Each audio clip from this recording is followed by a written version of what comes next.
Jada, good morning. How you doing, man?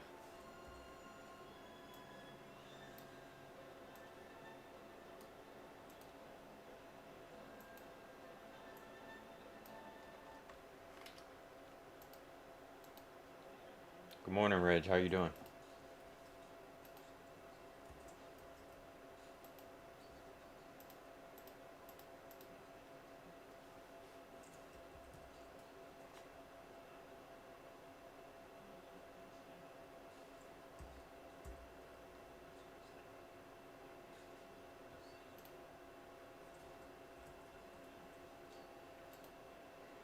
Been a minute. Give me a second. We can.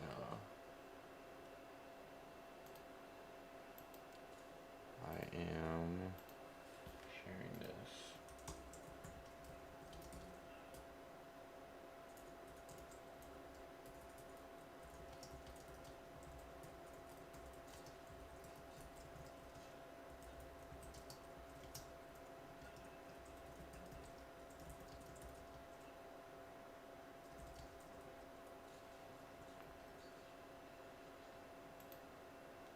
There we go. All right.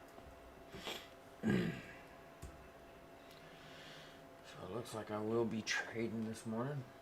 Um, I'll open up the voice chat if you guys want to jump in there. If not, you can just ride it.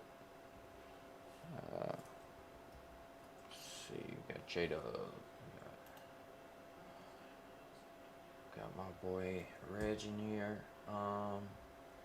There's something I want to show you guys that I've been working on.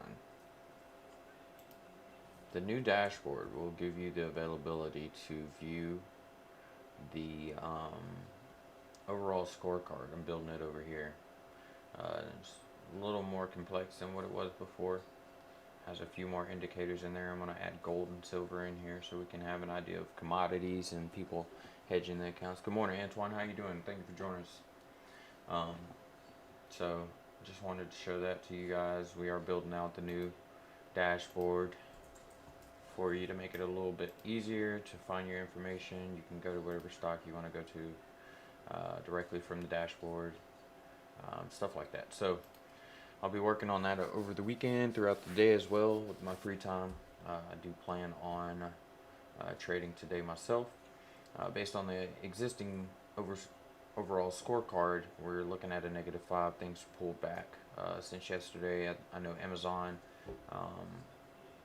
I think pulled back or picked up. I can't remember. I was reading some things this morning. As far as things to watch, Amazon actually had gains after reporting blowout quarterly results. U.S. stocks dropped Friday despite Amazon shares rising 2% in the pre-market after the e-commerce and cloud giant reported blowout quarterly results after the bill Thursday. This morning, the government released the personal income data, also on investors' radar. The latest round of COVID stimulus checks were expected to push up income up to 20% last month, and I saw some of the numbers come out. Personal spending month over month was as expected, up 4.2%. Prior, I believe, was -10 the last I looked. Personal income was up more than expected, 21.1%. Looking good in that regard. What happened to what I was just watching, looking at? So something weird just happened with my stuff. TDA is not being friendly this morning.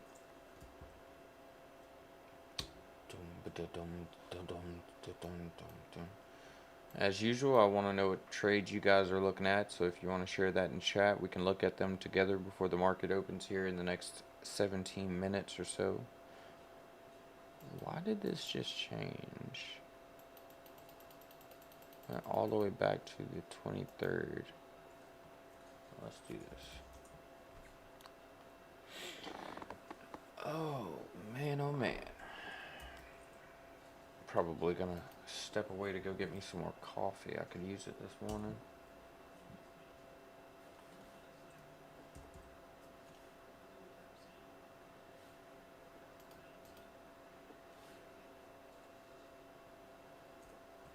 Trying to pull up my SPY Live news. Oh, come on, TS. You know what? I'm gonna act like that about it. I'll just do this.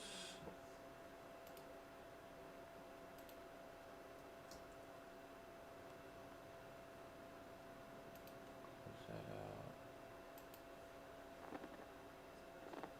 It's gonna show me what I want to see. It's gonna show me what I want to see.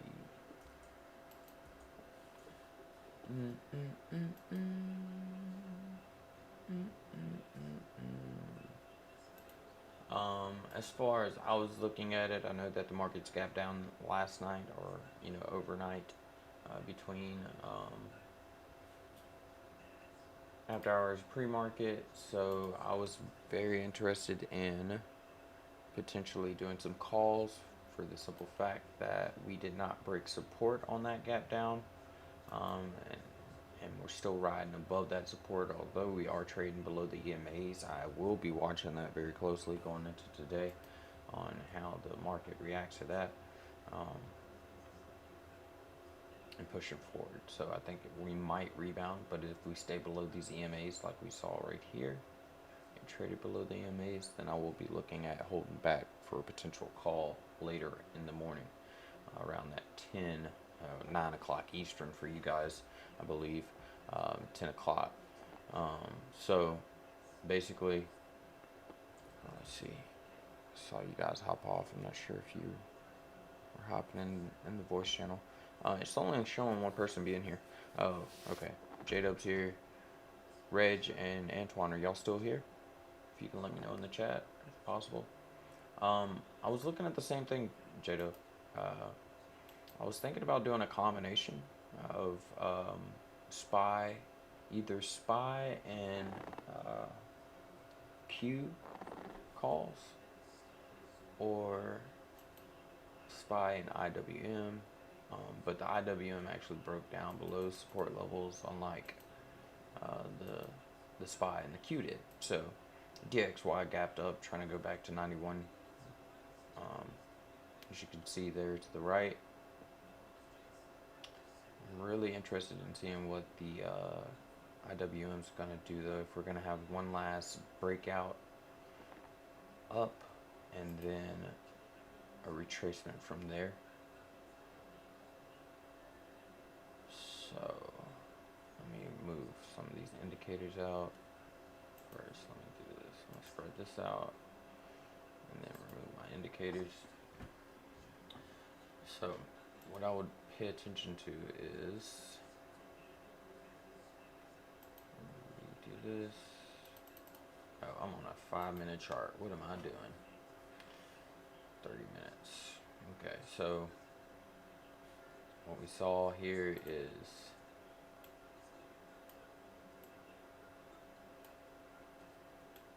this,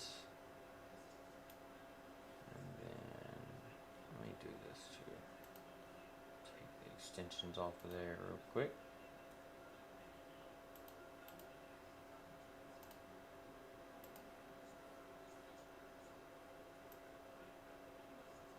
There's our bottom.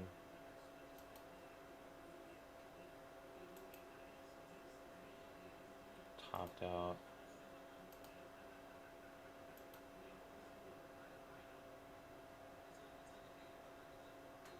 I have that dip right there, but I'm gonna range it right there.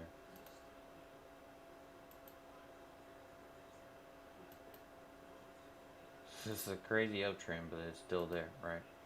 And I'm looking to see if this is our dip.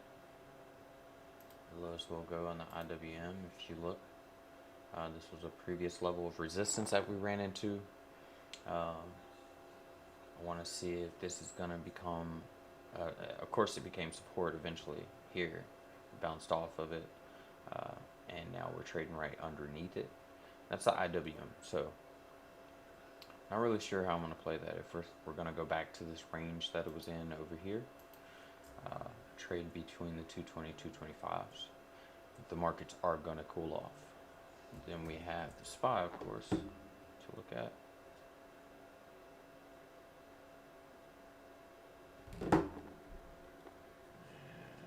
I see from here is drop off.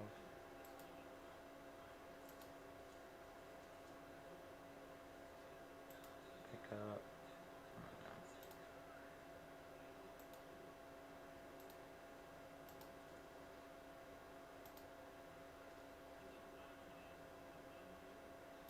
That was that crazy drop sell right there.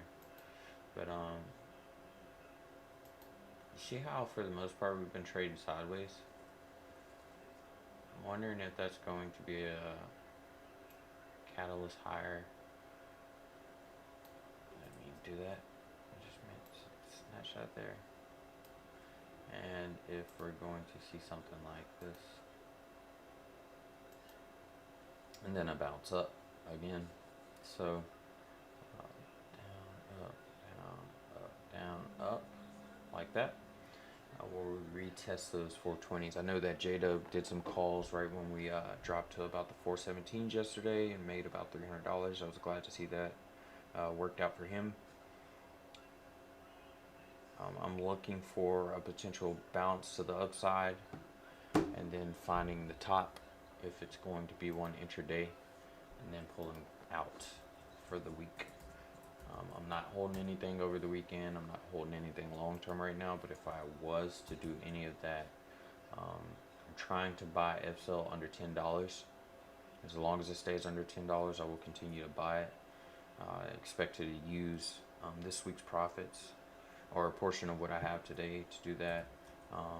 Still looking at Romeo myself, which bounced back, surged back pretty strong, back above the 843 support levels. Been trading above that. If the Q were to fall, I expect this to come back below those levels. Anything under $8 I'm buying here. He said Nokia, and oh, look at Nokia. What happened with them?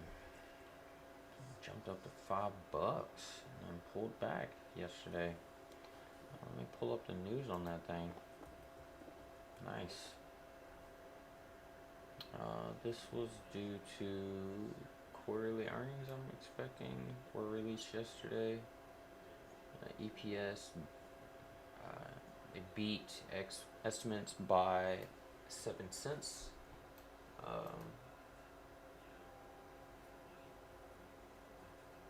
Sales were 6.12 billion, which beat estimates of 5.83.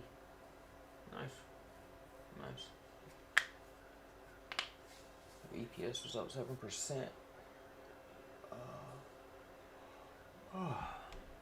From last year. Okay. Last time I was in Nokia, they burned me on holding into earnings, and that's why I kind of strayed away from them because I didn't like the loss it took. But nice. He said DPW. What else are you guys holding? Is that it? Just these two? That's what we want to look at today. Looks like you got a $2 dip. It's back up about close to $1. Jump back up to about $2.93, so about 93 cents. I've been tracking this thing on a long-term trend for some time now. And that goes back for some time.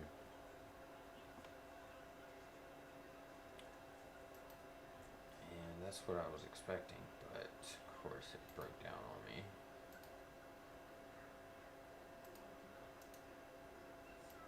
I think there's an extension. There should be there should have been an extension point here, but there is not. So what it is creating is a compression zone. Key levels start here, and then of course here as well, which also played support before, and that's what it bounced right off of. So if you were able to catch this going into this buy zone here, it would have been a great opportunity. I expect it to at least bounce right there, hit that, and bounce off of it. So honestly, if you put it on the top, ride that, hit about 396 potentially at its peak before rebounding back down. So a nice swing trade opportunity there. LALPP Holdings. That is nice there, buddy. Looks like we have some consolidation coming in to play. along the lines of that, but it is creating some strong support right around those 241s. J-Dub, I'm not sure if you're in here, but if you're looking for a potential buying opportunity, I expect it to. Wait, hold on. I just saw something else that stood out to me. So that 479 is playing strong resistance right now. It looked like it tried to find support here on the 28th above that level, but ultimately has gapped down since. And I would watch it to the degree of this right here. We can go into the lower time frames to kind of get an idea of what it's doing. Let me turn my mic up a little bit for you guys because I am talking a little bit lower. How's that? All right, there we go. Look at it from 1 hour real quick. Yeah. It looked like it peaked out right here and then just took a steep dive. But it would have been nice if it rode that a little bit longer. Did not do that. Let's pull it out on the 30 so we can spread this out a little bit and see what's kind of going on inside of it. Looks like it's trying to play this trend here. Something to that degree. It kind of took a deeper dive than it should have based on this right here. So you could see this rebound off of this level here and then retest those 499s, bounce back down and bounce out. Or if it doesn't bounce off of this right here, then we can expect it to come down even more. But what I would look for is that right there, it stood out immediately. This key level around the 430s. So if it can open up above 430, it can continue riding above that support level back to the 479s, which gives you about 50% on the trade, which is roughly about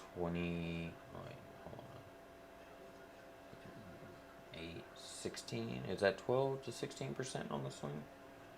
Just roughly off the top of my head. So the 10-year dropped. And we're back down to 164, it looks like. Treasury note yields, it propped up to about 169, which has been resistance previously, here and here. And it since came down. It has also found support around these levels here, so it could bounce right back off of it. Interest rates are good, regardless of how they affect the stocks. They're good for the markets. They're good for the economy, excuse me. From what my good friend Nora Rock shared with us, it provides strong buying power for businesses to continue growth and things of that nature. So it's not a bad thing necessarily. I think it just played a strong part in March with the tech sector because that particular index was on such a strong run coming out of COVID. So I saw some numbers yesterday.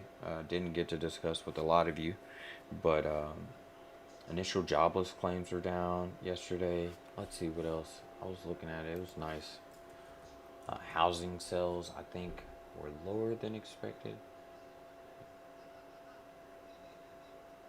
Wait a second. Initial jobless claims were up from the prior month about 5,000, up to 4,000 from estimates. Continuing claims was higher. What stood out to me, that's what it was. It was the GDP growth quarter over quarter. It was 6.4% versus 6.1%. Estimates prior was 4.3. The housing, pending home sales was much lower than expected. And that's where we saw the dip going into the morning.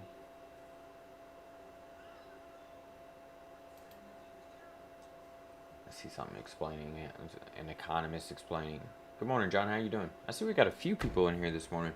Thank you all for joining us this morning. If you haven't already, please feel free to join us on Discord after this, going into the rest of the trading day. Um, I'm just basically going over the markets, a few things going on. One thing we didn't look at was Bitcoin. And the new dashboard, by the way, guys, will have crypto included in it. It will only be showing Bitcoin and Ethereum, the scorecard on it. So definitely something to look forward to when we get that rolling. I expect to have the dashboard pretty much worked out. I'm looking for the top 10 stocks next as the main portion of the dashboard. Let me do this here. Give me 1 second. If you would, let me know who's here with us. I haven't done a live stream, I think, since Monday was the last time I did it. I've had a very busy week. And I don't even think I did it Monday because I had a bunch of calls that morning. So I'm not sure if I've done a live stream all week. That's how crazy it's been. Alright, the market just opened on us. Let me go ahead and share that. Oh, snap. I just realized I shared a YouTube video that I was watching this morning in the in the invite for this. But anyways, let me go ahead and send this out, and then we'll get to the markets and see how they opened up for us. Like I said, feel free to join us on our Discord for free of charge. Just join the conversation. We can now move over to the voice chat if you guys want to hop in there. I don't mind. We can discuss some potential opportunities with everybody. I just picked it up for you members that are already on the Discord. And I've switched the audio over so everybody on YouTube can hear you as well. I need to share my screen there.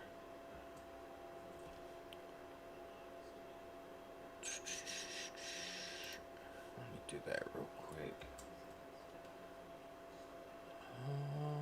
John, thank you for joining. Where is my share screen? Thank you. Application, Bitcoin, go live. Boom. There we go. Alrighty. So let's see what we're doing. By the way, I bought some Ethereum. I think I'm going to hold Ethereum for the rest of my life. I like what's about to happen to it. I've been preaching about Ethereum for some time. Let's go back, look at what the markets are doing. I was looking at some calls for the SPY.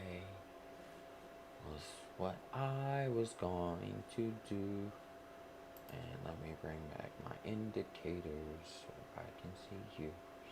So what I'm expecting to happen is DXY picked up, bounced right above the 180 until it bounces back below that.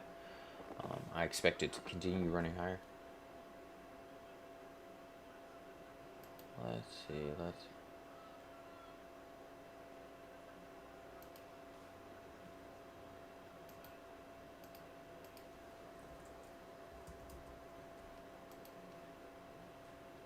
So we're doing.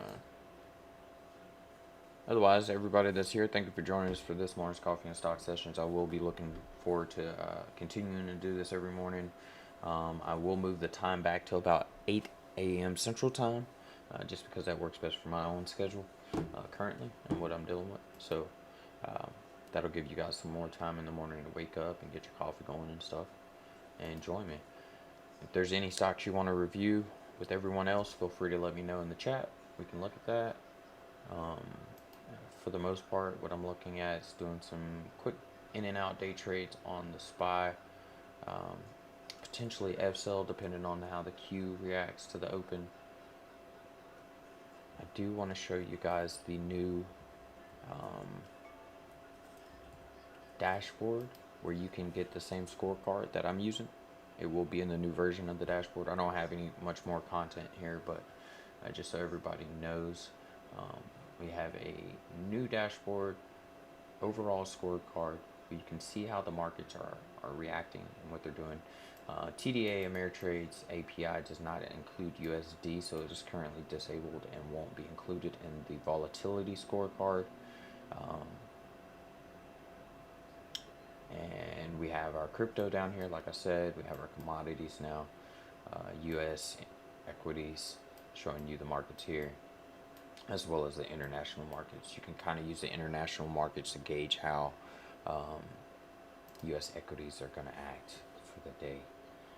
Currently looking at some either May 5th or May 7th calls on the SPY. I just want to make sure I'm not getting ahead of myself and jumping in too early for a potential reversal. It looks like it is trying to pick up on the 1 minute, but I like to watch it from the 30. And currently it looked like it was doing a fake breakout, just a slight drawback before it continues pressing forward. But I am watching it on the lower time frames to see how it reacts to the EMAs on the bottom there, right below that 13 EMA. You see how we keep getting rejected going into after hours there, after gapping down, and we were pretty much riding that as support through after hours yesterday. So that's why I'm kind of hesitant before I just pull off a move like that. And some would look at the MACD and say, you know, we're about to take back off, but that can be a misconception. You can have a fake cross over here where it shows you a few green candles, but for the most part it looks like it's trying to run right now. So let's see what happens. Just a little bit longer before we get too quick. If we do continue to break to the upside, I expect to retest the 220s. Moving forward, I'm looking at the 418s right now. I can make about $50 a contract on that. And I'm going to buy it right before we cross 418, just to make sure that we are moving forward. But there was a level of resistance too, right around the 418.12, I believe, that I would pay attention to. 418.07. So if we cross that level, then I'll go ahead and ride the train on that one and continue pushing higher. I see people are dropping off the live stream. I'm not sure if you're still on the YouTube live stream. If you let me know, that'd be great. Alright, we just crossed 418. See what it does. Hit that EMA, that 34 EMA on the 5 minute. Looked like it reacted to it and pulled back a little bit. Buying volume picking up on the 5 minute.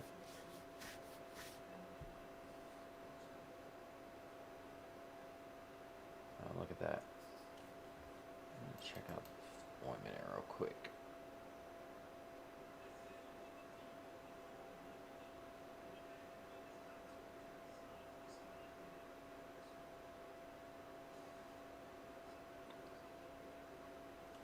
Good morning, John, Justin. I see y'all in the voice chat. Krista, J-Dub, thank you all for joining me. Morning, bud. How are you doing, John? I haven't talked to you in a minute, it seems like. Yeah, man, it's been super crazy at work. We're running a basketball tournament, and so we got them coming in, and then we've got Bellator, and then we've got Showtime boxing. So every day it's been take the entire basketball production out, put Bellator in, and then the next day take Bellator out, and then put it. So it's literally been, I've been working like 21-hour days for the past like week. Wow. So I'm pretty tired. Yeah, I bet, dude. It's the end of the week for us. End of the month sales for us. So it's been every day here as well. Yeah. But I've been keeping up. I've been watching around. A couple of still in the green for my trades. I made a couple of trades with Bank of America. Made some more money off of RMO. Nice. So been slowly, picking at it. Gotcha.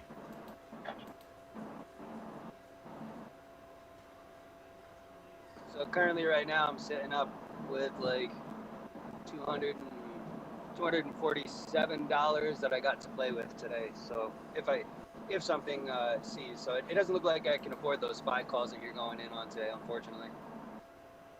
They're 250. Are they? Yeah, May 5th. A in the money put is 250, and right out of the money at the 418s. I'm looking at the 418 calls and puts right now, Okay. and the calls are actually 225. Okay. Well, that's good to know. You're saying the 418 slightly out of the money ones? Yeah. Hmm. Yeah. The put is in Yeah. the money, of course, because it's trading below 418 right now.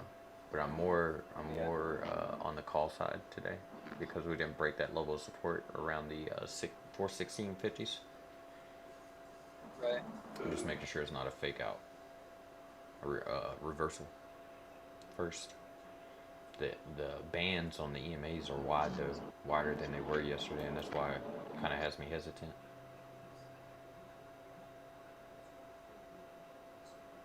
But yeah, I think we found a support level. It looks pretty strong looking at a longer time frame, right around 416.50, and then another that's been forming here, right around. Looks like it's pretty strong around 417.13. So that's why I'm more on the call side than anything. Looks like everyone's jumping off of the live stream and migrated over to the Discord. If you want to join us there, let me know. I'm gonna give you a few minutes before I close the live stream, but let me know if you're still there. I'll keep it open for you. Look like the dollar's dipping. Dollars dipping. That's what I expected to happen. It typically rides in the after the extended hours.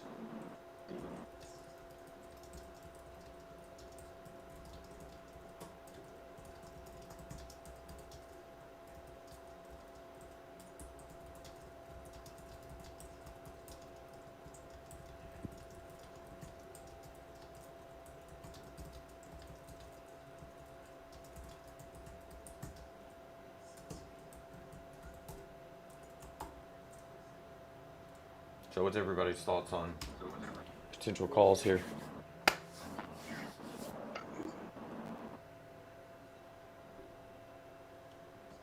I'm not sure yet. I'm not sure yet. Gotcha. I am gonna go ahead and close down the live stream. If you are still there, it's not showing me that. As far as my counter goes, it's always been finicky. But thank you for joining us. I will be moving our coffee and stock sessions to 8 a.m. Central Time, 9 a.m. Eastern. If you have any questions, feel free to drop it in the chat or the comments below. But thank you for joining us. Have a great day.